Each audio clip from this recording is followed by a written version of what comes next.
Are you serious? He asked, surprised. Eric wondered for a moment if she really believed what she was saying. Are you telling me you didn't abandon us when you cheated on me with him?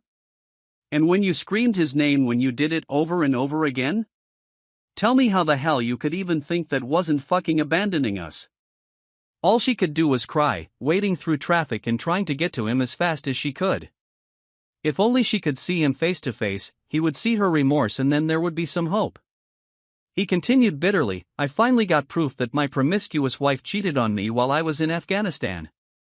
Luckily for both of us, I think I might have killed you and that asshole if I'd found out while stateside. After a few seconds, he sighed. Amanda, this will be our last conversation.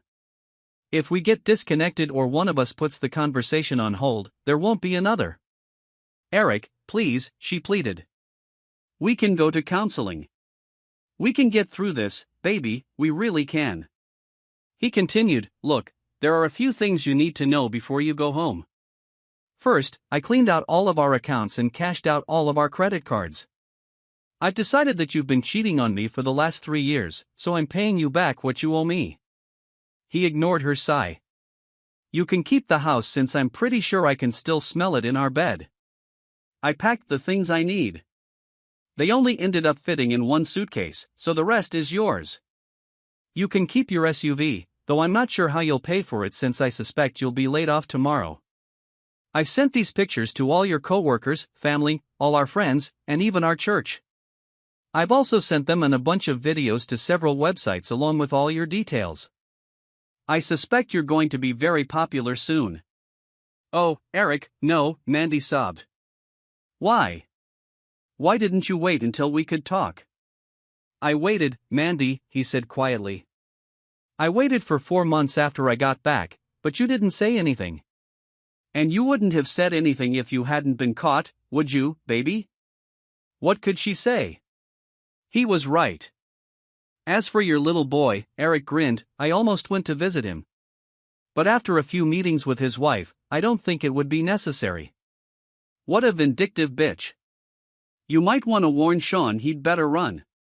Looks like his wife's family has some interesting connections to some very questionable people. I wouldn't be surprised if little Sean doesn't make it a year without an accident. She'll probably go after his little minxes as well. Oh wait, that goes for you too, doesn't it? Eric, please give me a chance to make it up to you, please. Mandy's cell phone beeped.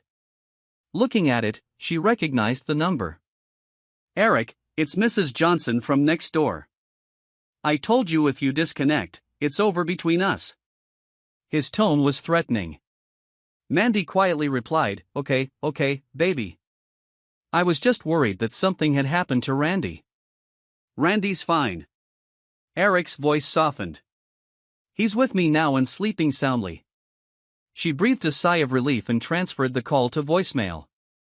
Speaking of Sean's wife, Victoria, he said quietly, while you two were away on your little business trip last week.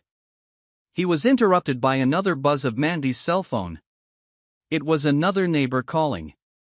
Honey, this is Mrs. Wilcox. Are you sure Randy's okay? Yes, both Randy and I are perfectly fine, Eric said in a creepy tone that made Mandy start to panic. He grinned. Now, about Victoria Thompson, she's something special. While you and that asshole were finally acting like you should have been acting for the last 3 years, I spent 2 days getting to know his wife.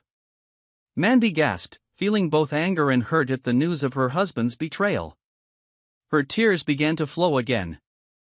I wish I could tell you that she's much better in bed than you are, but the truth is she's not, he declared. Between her whining and fussing about everything she wants and where and when to do it, hell, it just takes the fun out of it. I'm sure Sean would agree. So congratulations, Mandy, you've won the Best Sex with Another Man's Woman award. Eric, stop it please, pleaded Mandy. Please just stop. She started sobbing again. She beat her small fists on the steering wheel, shouting curses at the cars whizzing by. Gradually, she regained her composure, wiping away her tears of frustration. Okay, Eric, she snorted. You won. You got your revenge. You broke me. She paused, waiting for him to respond, but heard only silence. But I still love you, Eric, she said quietly. There's no excuse for what I did, I know that, but all I'm asking for is a chance to make it up to you. I'm begging you, please let me explain myself. I have some medical issues that you should know about. If you ever loved me, please meet me. Please, baby. Medical reasons, he snorted. Postpartum depression? Clinical depression? Bipolarism? Hell, even post-traumatic stress disorder. It doesn't matter in the end, does it, Mandy? You went and slept with some other guy anyway. How did I find out? It doesn't matter. As soon as I found out, I hired people to follow you. They did a hell of a job. Tapped phones, installed cameras all over the house, even put one in our bedroom. Oh, Eric, she cried, do you really hate me so much that you're capable of all this? Is there not the slightest drop of love left? There was, he replied quietly, until I watched that video of you and him in our bed. Do you remember that time, Mandy, when Randy walked in on the two of you? Mandy gasped, oh God, no. Please, not again. Eric strained his voice trying to contain his emotions. Imagine how I felt as I sat there watching my 2-year-old son call another man Dada. Everything I felt for you died right when I saw you lift our son into bed with both of you. Damn you, bitch. Eric's voice cracked. I guess I'm lucky I didn't see it until after we'd spent time at Fort Bragg. When I saw it, I was shattered. I almost lost it there, and that's a place where you can't afford to lose it. Eric looked at his laptop and saw that Mandy was almost home. A cruel smile contorted his handsome face as he continued in a cold tone. And as for hurting you, Amanda, I haven't even started yet. I still have a few more. He heard Mandy gasp. Oh, my God, she whispered. There are a few surprises left, he finished. Mandy pulled her SUV to the curb and watched in horror as the flames engulfed what had once been their home. Like I said, Amanda, the house and everything left in it is yours. Mandy began to shake, still not believing her eyes. Damn it, Eric, what have you done? That's a rhetorical question, isn't it? Said Eric with a smirk. I was trained to build under combat conditions, Mandy. Doesn't it make sense that I might know a thing or two about destroying these things too? Where's Randy? She shouted. Damn it, Eric, where the hell is my son? Our son is sitting 3 feet away from me, sleeping in his car seat. So tell me, he said with a sneer, can you read the message I left in our yard? What? She hissed. What message? Oh my God. Eric chuckled. I wasn't sure people would be able to read it from the ground, but the news helicopters, they must enjoy the words cheating Baba scorched on the front lawn. I didn't count on the sympathy of the neighbors, he continued. I hung those pictures all over the neighborhood and paid a few teenagers to distribute extra copies around the block. He paused for a few seconds and listened to his wife's sobs. Mandy, you might want to think, Eric said bitterly, where you're going to sleep tonight and in the near future. I guess you could sleep in your SUV until they come and take it away. Or maybe, no, I doubt Sean will be able to help you. I'm sure Victoria has already shredded him alive. That leaves only your parents. He grinned. I wonder how your dad would feel about having 2 minxes living under his roof. What? Wheezed Mandy through sobs. Bloody hell, Mandy, how stupid are you? You always told me you thought your father cheated on your mother when he was in the Navy. Damn it, it was your mother who cheated on him. Mom, she said in a trembling voice. Eric laughed cruelly. Hell, yes, he told me a little bit about it after I came home from Iraq. Why do you think he did that, Mandy? Do you think he suspected his little girl was cheating on her husband the way her mommy was cheating on him? But unlike your father, Eric continued, I can't live with a mistress wife for the rest of my life. Maybe he stayed for you or maybe he still loved her. I don't know. It's his decision. Mine is to start over and hopefully find a woman I can spend the rest of my life with. I'm sure I'll find one who can love me, be faithful, and be a good mother to Randy. Please, Eric, Mandy sobbed, I can be that kind of wife. Just give me one more chance to show you that. And I'm already a good mother to Randy. I'm the only mother he needs. I guess that's for the courts to decide, isn't it? He said calmly. Of course, the fact that I burned down our house and effectively bankrupted us probably won't be in my favor.